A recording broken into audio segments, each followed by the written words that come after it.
Finalmente quitamos la orilla usando este tipo de herramientas.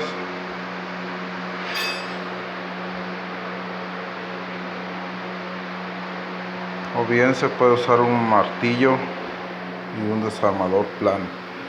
Con cuidado vamos a quitar esta pestaña.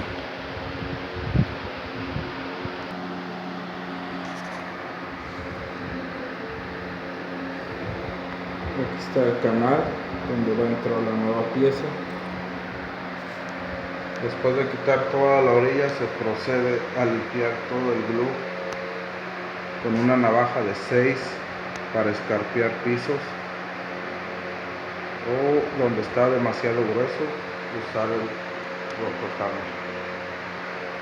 Muchas gracias, espero que les haya ayudado en algo. Nos vemos en el próximo video.